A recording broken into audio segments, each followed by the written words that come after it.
Some of the theorists say that Planet X is a planet, whereas others say that Planet X is really a star. And on Nibiru, a number of people claim that Nibiru is a planet, and yet other people claim Nibiru is also a star, or could be a star.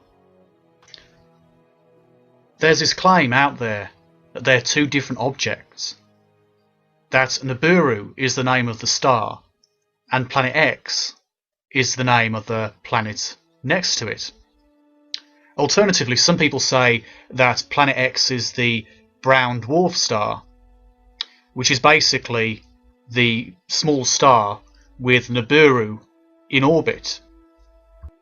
If we put the names to one side for now, there seems to be the general consensus by the Nibiru Planet X theorists that there's a number of possibilities. There's a possibility of a star-like object and at least one planet, maybe more.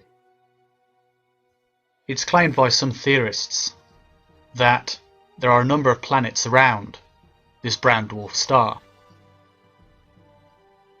Some people suggest that the legends of Nibiru and other gods of ancient times within Babylon and indeed beyond relate to some of these planets, and possibly even the inhabitants of those planets.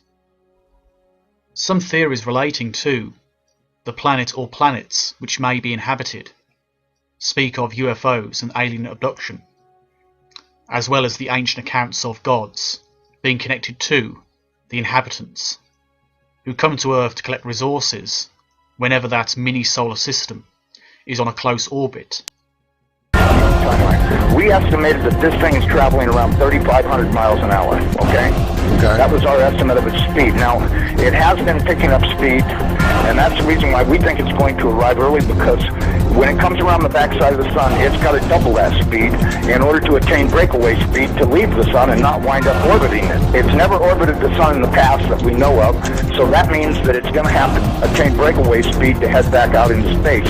Now, you look at the NASA videos, photos, and all this other crap those morons put on the internet.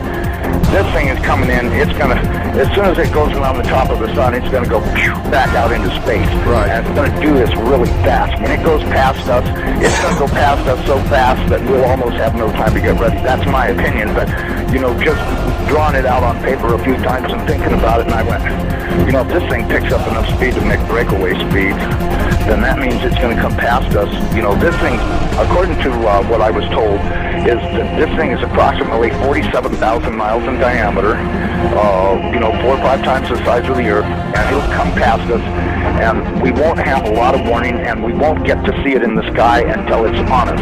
I think the NASA timeline is completely off.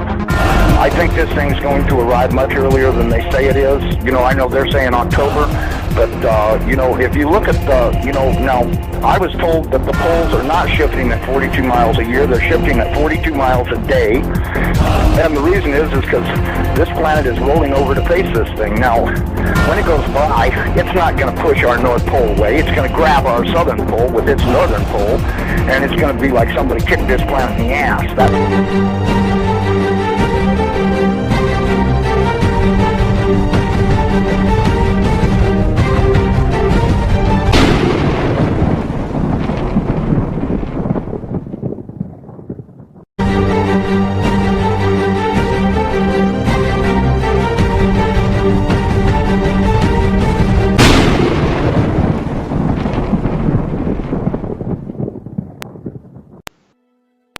Some of the theorists say that Planet X is a planet,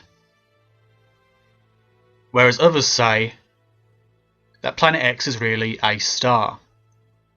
And on Nibiru, a number of people claim that Nibiru is a planet,